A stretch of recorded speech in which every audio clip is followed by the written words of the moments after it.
네, 삼성전자 주주 여러분들 안녕하세요. 김프로입니다. 오늘 장 마감을 하고 바로 방송을 켰는데요. 빠르게 핵심만 말씀드리는 시간 가져보겠습니다. 차트를 먼저 보게 되면 오늘 삼성전자는 3%가 넘는 상승으로 마감을 했습니다. 그런데 오늘의 이 상승 하루짜리가 아닌데요. 이 외국인이 오늘까지 4거래일 연속으로 순매수를 이어왔습니다. 그동안 이 외국인의 지분율이 몇십 년 만에 이 최저 수준까지 떨어지면서 다들 외국인이 언제 돌아올까만 궁금해하던 상황이었는데 다시 이 매수세로 전환되고 있다는 거예요. 그렇다면 이 흐름이 계속 이어질 건지를 봐야 하는데 그 중요한 이벤트가 바로 다음 주에 한꺼번에 몰려 있습니다. 그래서 오늘 영상에서는 이 4일 연속 순매수가 왜 지금 시작이 된 건지, 그리고 다음 주 이 일정들을 우리가 어떻게 대비해야 되는 건지까지 전부 다 정리를 해서 말씀을 드려볼까 합니다. 이렇게 중요한 내용들 총 정리해서 오늘 영상에 준비해봤으니까 영상 끝까지 절대 놓치지 마시고요. 여유가 되신다면 구독과 좋아요도 한 번씩 잊지 마시고, 지금 영상 보시는 모든 분들 수익 극대화까지 함께 할 수 있도록 댓글로도 삼성 화이팅, 김프로 화이팅 한 번씩 응원의 댓글 달아주셨다면 본격적인 영상 시작해 보겠습니다. 먼저 왜 외국인들이 지금 이제서야 돌아오고 있는지부터 보겠습니다. 그동안 이 외국인이 계속 팔았던 배경에는 이 AI 투자 대비 실제 수익화가 안 되고 있다는 그 근본적인 의구심이 깔려 있었습니다. 그런데 어제 이 알파벳이 2분기 실적을 발표를 하면서 이 의구심을 정면으로 반박하는 숫자를 내놨습니다. 구글 클라우드 매출이 전년 대비 무려 82%나 늘었고, 수주 잔고도 5,140억 달러로 사상 최고치를 찍었습니다. 그리고 연간 설비 투자 가이던스를 기존 1,850억 달러에서 무려 2,000억 달러로 올려버렸는데요. 실제로 매출이 늘고 있는 회사가 투자를 더 늘리겠다고 한 거니까 이 돈이 결국 서버, 데이터 센터에 들어갈 메모리 수요로 이어지는 겁니다. 여기다 증권가에서 계속 나오던 시각도 하나 있는데요. 최근 이 외국인의 매도세를 삼성전자의 경쟁력이 약해져서 나온 이탈이 아니라 이 글로벌 지수 리밸런싱에 따른 일시적인 수급 조정으로 보고 있었거든요. 그러니까 이 리밸런싱이 마무리가 되고 실적 개선이 확인이 되면 외국인 자금이 다시 들어올 거라는 전망이 계속 있었던 거고, 지금 이 4거래일 연속 순매수가 바로 그 시점일 수 있는 겁니다. 여기서 진짜 중요한 건 다음 주입니다. 7월 30일 목요일에는 하루에 이 메타, 그리고 마이크로소프트, 여기에 우리 삼성전자까지 같이 실적 발표를 합니다. 같은 날에 FOMC 금리 결정 발표도 예정돼 있고요. 그리고 그 다음 날인 31일 금요일에는 이 아마존과 애플의 실적에다가 연준이 제일 중요하게 보는 물가지표 PCE까지 나옵니다. 그러니까 다음 주 목요일 금요일 이틀 사이에 빅테크 실적이 4개, 삼성전자 실적, FOMC의 PCE까지 전부 다 몰려있다는 거예요. 이게 왜 중요하냐면 지금까지의 알파벳 하나 실적으로 빅테크 전체의 이 AI 투자 의지를 판단해야 했습니다. 그런데 다음 주 목요일 하루에만 메타, 마이크로소프트가 동시에 실적을 내놓습니다. 이 알파벳 혼자 했을 때보다 훨씬 큰 표본으로 이 AI 투자가 진짜 계속 되는지를 검증받는다는 건데, 이 두 회사가 어떻게 나오느냐에 따라 같은 날 저녁에 발표되는 이 삼성전자의 실적을 시장이 어떤 눈으로 볼지가 미리 정해줄 수가 있다는 거죠. 메타와 마이크로소프트가 이 캐펙스를 잘 늘려주면 삼성전자 실적 발표 전부터 이미 우호적인 분위기가 깔린 채로 우리 숫자를 받게 되는 거고, 반대로 이 둘이 부진하면 삼성전자가 아무리 잘해도 그 분위기에 발목을 잡힐 수 있다는 겁니다. 여기다 같은 날 이 FOMC까지 겹치는 게 진짜 변수인데요. 지금까지의 이 4일 연속 외국인의 순매수를 만든 배경 중에 하나가 이 연준의 금리 방향에 대한 안도감이었잖아요. 그런데 FOMC에서 이 예상 밖으로 매파적인 메시지가 나온다면 안도감 자체가 하루 만에 무너질 수가 있고, 아무리 빅테크 실적이 좋게 나와도 그 위에 이 금리 부담이 얹히면 힘을 못 쓸 수 있다는 거죠. 그러니까 30일은 빅테크 실적, 삼성전자의 실적, FOMC 이 세 가지가 서로 얽히면서 어느 하나만 좋아도 안심할 수는 없는 날이라는 겁니다. 정리하자면 오늘의 이 상승은 알파벳의 캐펙스로 AI 투자 의구심이 답을 준 것과 예고되었던 이 외국인의 리밸런싱 마무리 시점이 맞물리면서 나온 흐름이고, 다음 주 이 30일과 31일 이틀이 이 흐름이 진짜 추세로 굳어질지 아니면 여기서 다시 흔들릴지를 가르는 가장 큰 분기점이 될 거라고 보고 있습니다. 그리고 제가 항상 말씀을 드리죠. 주가는 언제 가장 크게 움직인다? 매일 오전장 초반에 가장 큰 움직임을 보이죠. 외국인들은 대부분 이 오전에 가장 큰 움직임을 보여주기 때문에 주가 영향이 가장 큽니다. 그래서 저희 채널에서는 매일 아침마다 라이브 방송으로 신호드리고 이 대응법을 알려드렸는데 직장 다니시거나 바쁘신 분들은 이 방송을 자꾸 놓치시더라고요. 장중에 못 보시다가 쭉 올라가니까 그제야 연락 오셔서 지금이라도 살까요? 있는 거 다 던져야 하나요? 하시는 분들이 한두 분이 아닙니다. 그래서 저희 팀에서 좀 방식을 바꾸기로 했어요. 우리가 이 숟가락을 직접 떠가지고 입에다가 넣어드리자. 이 주가가 아침에 움직일 때 실시간으로 어떻게 치고 빠져야 하는지, 어떤 방향으로 대응을 해야 하는지 여러분들한테 그 방법을 공유해드리도록 할게요. 위에 제 개인 번호 보이시죠? 010-3436-7531. 이 번호로 삼성전자니까 간단하게 삼성 이렇게 두 글자만 문자 보내주시면 아침마다 이 외인과 기관의 동향, 그리고 우리가 잡아야 할 이 실시간의 대응점, 꼭 봐야 하는 이 해외 팩트 체크 사인까지 전부 정리를 해서 빠르게 알려드리도록 할게요. 방송을 놓쳐서 발 동동 구르는 일 없게 저희가 직접 챙겨드릴 거고, 아무래도 이렇게 방송으로만 진행하는 것보다 이렇게 여러분들과 소통하면서 진행하는 게 훨씬 피드백도 빠르고 이 놓치시는 분들도 많이 없으실 거예요.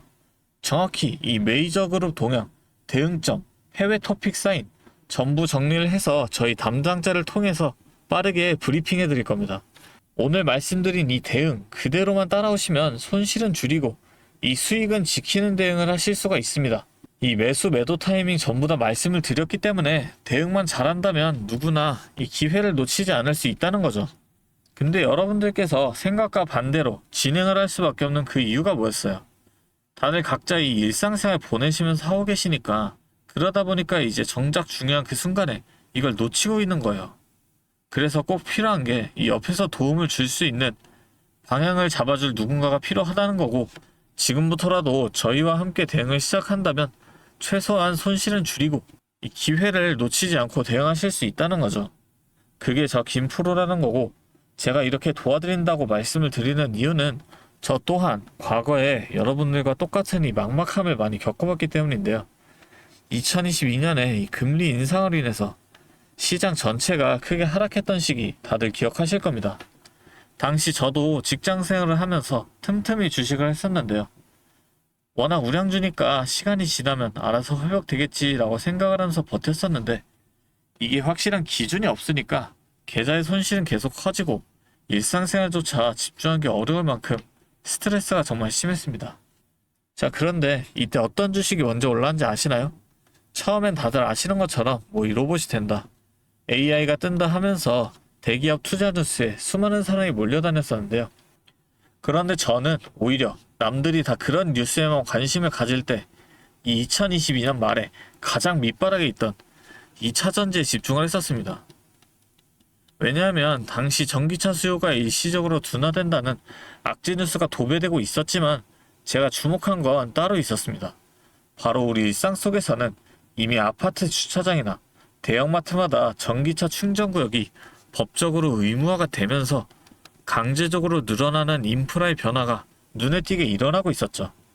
여기에 글로벌 완성차 브랜드들이 내연기관 생산을 전면 중단하겠다는 구체적인 계획들을 잇따라 발표하고 있었고, 전 세계 모든 자동차가 결국 이 배터리로 바뀔 수밖에 없는 거대한 산업의 방향성은 그 누구도 막을 수 없겠다는 명확한 결론이 섰던 겁니다.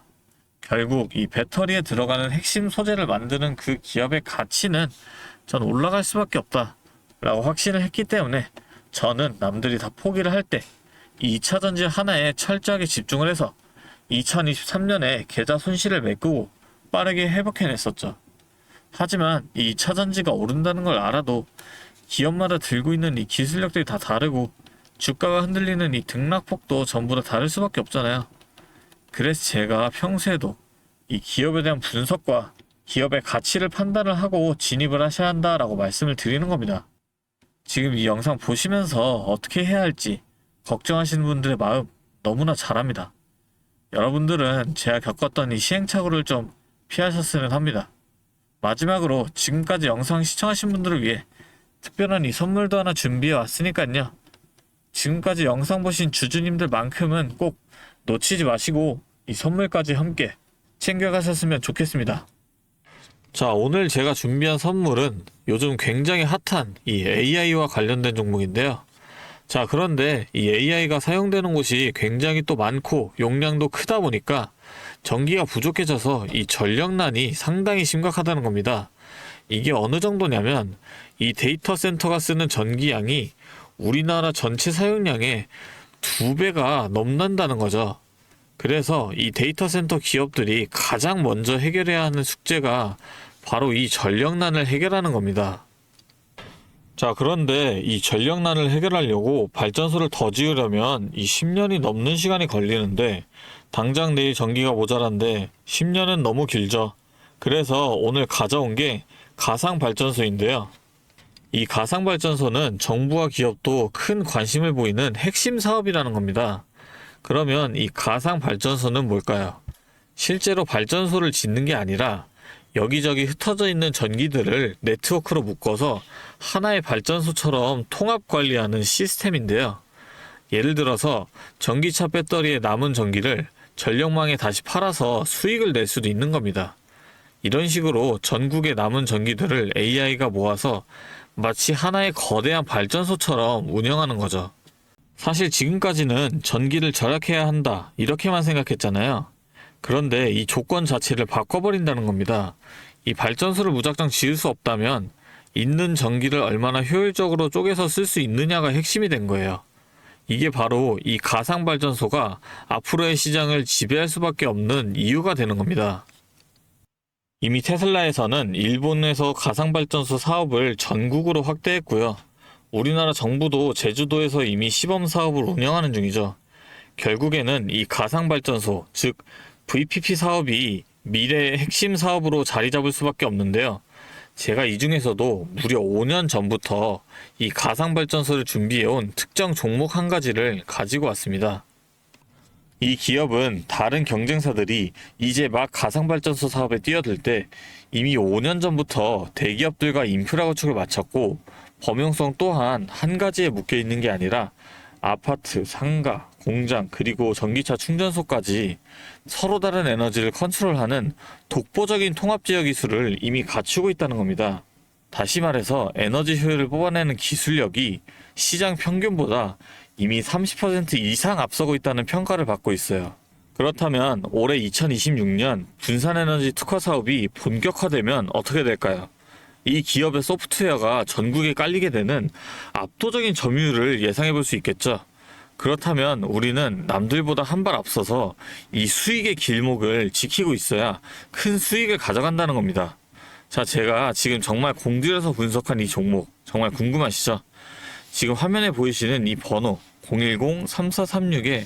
010-3436-7531로 선물이라고 두 글자 적어서 문자 보내주시면 제가 확인하는 대로 분석한 리포트와 함께 종목명까지 바로 공유해 드리도록 하겠습니다. 제가 드리는 이 선물로 우리 구독자분들이 조금 더 여유있고 성공적인 투자 이어나가셨으면 좋겠고요. 지금까지 긴 영상 시청해 주셔서 감사합니다. 김프로였습니다.